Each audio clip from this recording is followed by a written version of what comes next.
चुनाव में लग रहा है भाजपा और उसके गठबंधन के साथियों को देखते हुए? बिल्कुल निश्चित रूप से एनडीए की सरकार बनेगी बिहार में। और वहां पर लोगों ने देखा है कि जिस तरह से आज से 20 साल पहले वहां पर लालटेन की रोशनी पर पढ़ाई बच्चे करते थे, आज वहां एलईडी लाइट्स लग गई हैं, सड़कें बन गई हैं। सबसे ज्यादा जो ट्रेन्स हैं, वंदे भारत एक्सप्रेस और दूसरी ट्रेन्स भी सबसे ज्यादा बिहार में है। तो वहां के लोगों ने देखा जिस तरह से वहां पर विकास पे जोर दिया गया है डबल इंजन की सरकार ने, वो देखने के बाद तो निश्चित रूप से सरकार एनडीए की दोबारा बनेगी।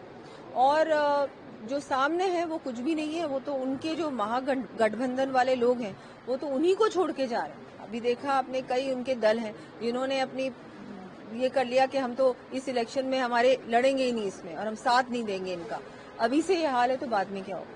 तो बहुत अच्छे रिजल्ट्स आएंगे और सारे ही हमारे प्रत्याशी बहुत अच्छे वोटों से जीते। मैम, इस बार दीपावली पर क्योंकि देश के प्रधानमंत्री की अपील थी स्वदेश को अपनाने की, आप लोग लगातार कर रहे थे, कितना असर दिखा इस दीपावली पर? क्योंकि सबसे बड़ा त्योहार है, इस बार खरीदारी सबसे बड़ा है। जी, इस बार बहुत खरीदारी हुई है। एक तो जो जीएसटी की रेट्स कम हुई हैं उसका भी असर है।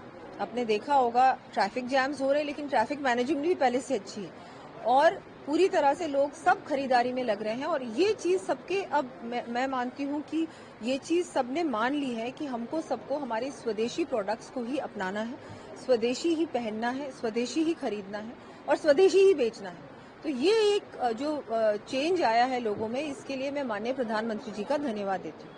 मैम, राजस्थान में और देश में दीपावली के बाद से पर्यटन का सीजन शुरू हो जाता है, क्योंकि आप पर्यटन मंत्री भी है।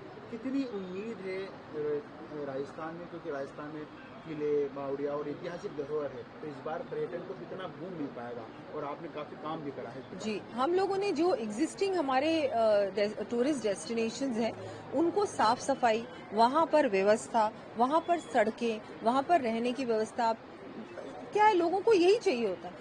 ये सारी चीजें बहुत खुशी की बात है, हम सब लोगों के लिए गर्व की बात है कि राजस्थान में ये सारी चीजें अपने आप ही पहले से ही हैं।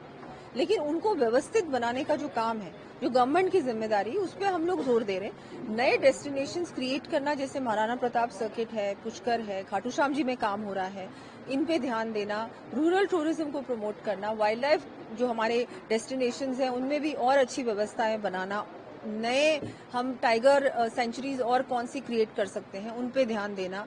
बाकी मैं मानती हूँ ये सारी चीजें, सेफ्टी ऑफ टूरिस्ट, एक टूरिज्म ऐप है वो भी बन रहा है अभी, ये सब चीजों पे ध्यान दे रहे हैं। मुझे लगता है इन पे भी अगर हमने अच्छा ध्यान दे दिया, हमारी जो जयपुर का परकोटा है उसको सुंदर और बनाना, उस पे भी काम चल रहा है। समय लगता है लेकिन समय ऐसा काम करो जो लॉन्ग टर्म चले। ये जो शॉर्ट टर्म प्लानिंग होती है उसको लेके हमारी सरकार, ना तो दिल्ली में जो हमारी केंद्र सरकार है वो भी ऐसा काम नहीं करती, ना हमारी यहाँ पर सरकार ऐसा काम करने वाली है।